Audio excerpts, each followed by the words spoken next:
truth is, I'm not really sure what happened. If you came to groove, Hey there's everybody, no what's up? It's reason your girl to Bonnie groove. Boo, and I am back. Yeah, okay. So this is a Real Housewives of Atlanta video. I was gonna use my Canon, you know what I'm saying, make it real pretty for everybody, but this episode was boring to me. And then on top of the fact that the episode was boring to me, my camera like needs to charge. I guess I didn't charge it the last time that I used it, so it opened up and was like, bitch, we dead. No help, okay? So here I am on the webcam. I hope it isn't too bad, but I still wanted to come to you guys to talk about, you know, a few of the things that happened. Okay, first of all, we have like the little cute scene with Phaedra and her two babies, and they are so precious, you guys, aren't they? They're just so cute. I just want each a little face, Aiden. I just want each a little face, okay? And she's like, you know, putting on the whole little, I am woman, hear me roar. She is giving you that right now. You know what I'm saying? She just can't wait for Apollo's ass to go to jail because his priorities are fucked up right now. Instead of being at the house, chilling with his kids, he's out in the club making it rain on these hoes. Okay? Yeah, my hair keeps getting mine. Anyway, so I'm just, you guys, I'm so tired of this, and I myself cannot wait until Apollo goes to jail and we can stop seeing him, because that whole scene, the last episode with him hugging on her in the club in front of everybody, that shit was so uncomfortable. I felt where she was coming from, and it pissed me off how Kenya and Cynthia made these little comments in the confessional, like, you know, oh, your slip showing, and oh, you know, everything's crumbling. Like, why are you happy to see somebody over there cringing right now? Why is that something that you should be like making shade at? I feel like all of these women have been with men or been in bad relationships. And why can't that be an area where y'all give each other the space to just feel however y'all feeling? That's something that's going on right now in public between her and her crazy ass husband. And Kenya's over here making fucking jail jokes. And Cynthia's making fucking church jokes. And it's just like, come on, really right now? Really right now? Like, just because I'm a church person, I can't go through trials and tribulations. Ain't that what I'm going to church for right now? Okay? Like, I'm just saying, y'all. I didn't like the judgmental shit, like Phaedra was doing something wrong. In that moment, that was so uncomfortable, because you can tell, like, nigga, I don't fuck with you like that. And the one time you want to come and talk to me is in front of all these people. I'm trying not to raise up on your ass, okay? Because I would have been very upset for him to come and put all of our, you know, our business out there like that. You can't even come to the fucking house to see your kids, but you gonna pop up in a club on some bullshit talking about you love me? How about you love your kids, okay? And Phaedra was just sitting, like, just sitting up here, like, not even really trying to deal with him, because it was just embarrassing, and you can tell. Okay, so now this episode, she's just like, I'm, you know, look, I'm gonna tell y'all this. I actually thought about it, because Phaedra didn't bring the boys to jail for Christmas to see their daddy. And I was not upset about that. Like, I really felt like she had the right to make that decision, that that wasn't where her kids needed to be on Christmas. Just because you done fucked up and went to jail does not mean I need to subject my children to the horrible picture of gray walls and angry, sad fucking people and children crying and no Christmas presents and cheap ass makeshift Christmas decorations, and, you know, instead of turkey dinners and dressing and all of this beautiful fullness and godliness going on in a living room or in a dining room. Oh no, let's be at jail with some machines that are overpriced for some bags of snacks that are only halfway filled with food and the other half with air. Like, yeah, let's do that instead. Get the fuck out of here. Okay, like, they should be able to talk to their father. They should know who their father is. If they can FaceTime in jail, they should do that shit. But I really feel like if she doesn't want to bring them to jail, she does not have to do that. I feel like that's something you shouldn't want your kids to see at such an early age. Now, when they become teenagers and they want to, you know, if he's still in jail, or, you know, if he goes back to jail, they older, they can make that decision for themselves if they're ready for that. But at this younger age, it's her responsibility to shield them from this type of shit. So I don't see what the big deal is, okay? But anyway, that's Phaedra's situation, okay? Now let's move on to Candy's situation. Candy last episode, oh my God, Jesus on my soul. Okay, so I don't know if it was last episode, but either way, y'all know she went to go see Miss Sharon in, New York, when they were out there in New York. And y'all know Miss Sharon just died, I think in November. I can't remember, it was November or was it December? I can't remember. But either way, y'all, we were very sad, and God rest her soul, rest in peace, all of that. Sad for Ty. Know that he has to feel a great loss, knowing that, he was his mother's only child.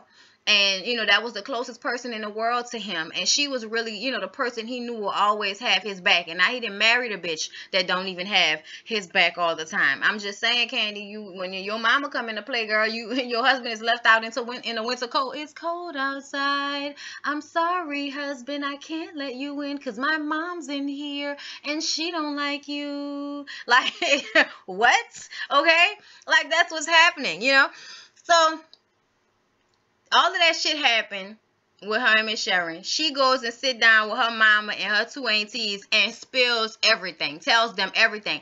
Even tells them that Miss Sharon said she wanted to punch Joyce in the face. Okay, now Candy, here's the thing. You can't expect for your mom to stop acting the way she acts with people if you continue to sit there and talk with it, talk about it with her as if she's not wrong. Like, that's what you do. Nobody at this table says, Joyce, you was wrong for that. You shouldn't have called that lady a hoe. You don't know that lady like that. You need to go and apologize to make this shit right and help Candy, because this is putting a strain on Candy's marriage. And whether you like that man or not, your daughter loves that man, and she shouldn't have to have this separation in her family. So you need to go ahead and apologize to that lady and make nice with them people when you go around, and stop with the bullshit. Y'all too old for this shit, okay? I don't give a fuck. Everybody act like because Joyce is an older woman that she has the right to disrespect people. Get the fuck out of here. It is by the grace of God that you have made it to this age. Therefore, if you ain't spreading no wisdom on the bread, bitch, shut the fuck up, okay? Because evil shit coming out of an old woman don't make her no better than a young woman saying some evil shit, okay? Hell, we give the young bitches the benefit of the doubt because we just thinking they young. They gonna be all right when they get older. They gonna go through some stuff. But oh no, not you, Mama Joyce. Oh no, not you, okay? And it just pisses me off even more because all of this shit was going on. Instead of y'all spending all of these last few, this last year, these last few months with, having a good relationship between y'all.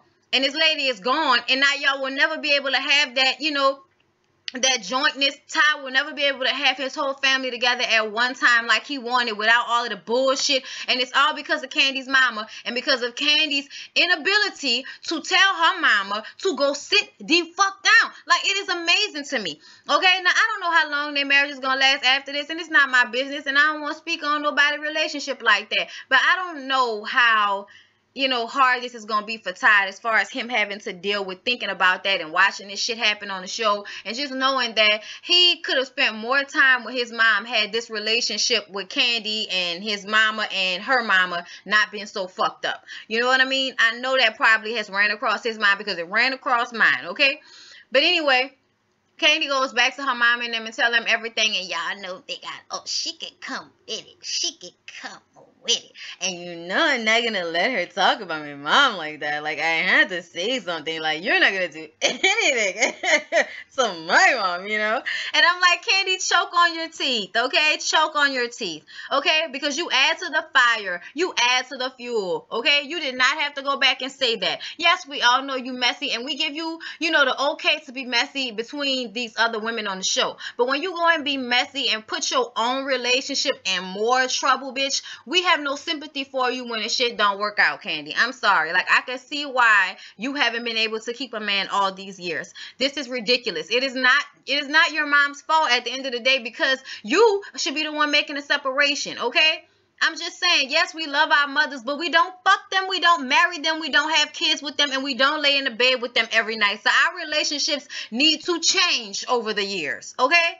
Like, I'm just saying, okay? All right? Whatever, Candy. What the fuck ever. It's your life, bitch. You're not going to upset me. So, moving along, you guys. She went and talked to Ty and told Ty. And Ty was like, I knew you was going to do that. But you didn't have to do that. You know what I'm saying? He was like, well, for the holidays, I'm going to go by my mama and you can go by your mama. And we'll just do it like that. And she's like, we can't just, go by one mama the one year and go by the other mama the next year. And he like, I don't know about all that. And I'm gonna tell you like this. I hope y'all went by your mama for Thanksgiving this year. If you know she made it to Thanksgiving, I sure the fuck hope y'all went there. Okay? Because y'all, that's just so messed up and so unfortunate. So sorry that had to happen. Damn, Candy, why everybody always die in your storyline, girl? Shit. Anyway, y'all, moving along. So the whole hoopla of the episode was when Nene decided that it was a good idea for Cynthia, Portia, and Kenya to meet up and talk about their differences, since they are the ladies in the group that have the most problems with one another. Okay, when they first start talking, Nene and Cynthia talk about what is going on with them. And basically, Kenya keeps trying to butt in and keeps trying to have Cynthia's back. And it was a mess, okay? Because at first, it seemed like Nene and Cynthia were coming to an agreement. They were talking. They seemed like, you know, they were going to put aside their bullshit. You know, they love each other. Kiss, kiss, kiss, hug, hug, hug. You know, you hurt me, I hurt you, but we love each other, so let's put it aside. That's how it seemed like it was going. But then Kenya kept saying shit. And, you know, Kenya wasn't saying anything bad, but it was just pissing Nene off. So, you know, Kenya and Portia got up to walk away because it was just starting to get ridiculous. And then when she comes back, she joins right back into the conversation as if she'd never fucking left. And Nene was like, bitch, did you just appear and then start talking? Like, what the hell is going on? Mind your business. Mind your business. He just mind your business, okay? OD. Fresh Prince of Bel-Air. Okay? Yo, it was so uncomfortable. And this is like why people don't like Kenya. And I'm not saying it was coming from a bad place or anything like that, okay? I'm not saying that. But I do feel like, bitch, you are very rude. You act like a child sometimes. Like, it's not all about you. Just be quiet. Everybody else you know, when Portia wasn't saying nothing, and then when Portia, who was talking next? When Kenya and Nene talk about their issues at all? I can't remember if they did or if they didn't. Obviously, it didn't, you know, really bring about any real talk, because, you know, everybody else just sat there and was quiet while the other people were talking, except for Kenya. And it was so fucking aggravating. And you know, Cynthia's pouring her heart out to Nene, and Nene's like, just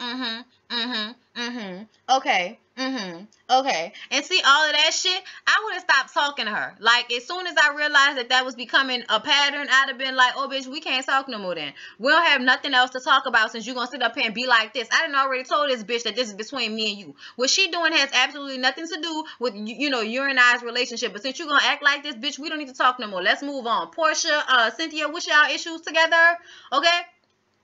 And they just, you know, and then Nene says some shit about they can't sit down for lunch. Because Kenya was like, you can't just sit down for lunch? And she was like, yeah, maybe in 2 or 3 years. And I'm like, bitch, please, ain't nobody got time for that. Your friendship is not that valuable, bitch. What exactly are you offering besides shade, okay? Anyway, and your little clothes from your little HSN, okay? You know what I'm saying? Like, stop it. And I'm sure your friend don't even get free shit. And I'm sure she don't even want free shit. Cynthia know how to get good shit. She don't need it from you, okay? And it be real designers, okay? Thank you, not Home Shopping Network designers. Even though y'all make y'all money too, okay? And a bitch would love to have one of those, but let's be real. Cynthia gets that good shit. So yeah, y'all. Then move on to Portia and Cynthia. They're trying to talk about their issue with what happened with the luncheon and who's not speaking to who and whatever their problem is. And Kenya's at the end of the table. Cynthia! Cynthia! Cynthia! Cynthia! Cynthia! Cynthia! Mom! Mom! Mommy! Mommy! Sin! Cynthia! Cynthia! Peter's old lady. Peter's old lady. Bitch, I wanted to smack the shit out of Kenya. She's like one of them kids that as soon as their mama start talking to somebody, they be like, Mom. And it's like, I know you see them fucking talking to somebody. You won't keep interrupting my full conversation like that. I used to get hit for stuff like that. So that really annoys me now, because I used to get hit for shit like that. You don't do that. You don't keep doing that. That's so disrespectful. Kids get away with it sometimes, but grown people, you should never just be sitting up there continuously calling somebody's name while they're having a conversation. That was just so wrong. And Portia said it. She was like, you got this disrespectful motherfucker down here. We're having a conversation, okay, and you're just interrupting. You're disrespectful as a motherfucker. And I'm like, oh my God, why are you pronouncing everything like that, Portia? Stop it, okay? I know you're on your I have to prove that I'm intelligent to everybody, you know, whirlwind tour. I feel that, but calm down. But I felt where she was coming from as well. You know what I'm saying? Kenya gets up to go and hug her, trying to squash whatever their issues is. She apologizes for her part in it. And Portia started to piss me off because I was like, okay, bitch. She didn't apologize for her part in it. She just trying to let it go. And you steady with the fake shit, you know, the fake hug. And I don't know if you're being sincere and all of this type of shit. Portia, just be done with it to be done with it. And another thing, I understand that you wasn't sorry for hitting her. And I understand that you were trying not to say that because you didn't want it to stir up anything else. But I really feel like you could have just went on and said, you know, I shouldn't have put my hands on you as a grown woman. That wasn't the right way to respond. But at the same time, I feel like you were putting me in a situation where that's how I had to react. And I'm not sorry for that reaction at the time. I'm not. You know what I'm saying? If you did that to me again, that will be my same reaction. But I'm sorry that it had to go down like that. You know what I'm saying? And I would hope that you wouldn't cross that boundary so I wouldn't have to cross my boundary and we stay cool. You know what I'm saying? Dap off, hug, whatever, bitch. Go, you know, go buy weed together. I don't know. Whatever. Go get, you know, go get our titties and our ass, you know, surgical shit, you know, done at the same time when we got to go re-up. You know, whatever you hoes be having to do. You know? So that was basically everything that happened, y'all. It was cool. You know what I'm saying? It was boring. I don't know why. I mean, this is episode 8. Can y'all believe this is episode 8? What the fuck has happened for this to be episode 8? I feel like this should be episode 5 or something like that.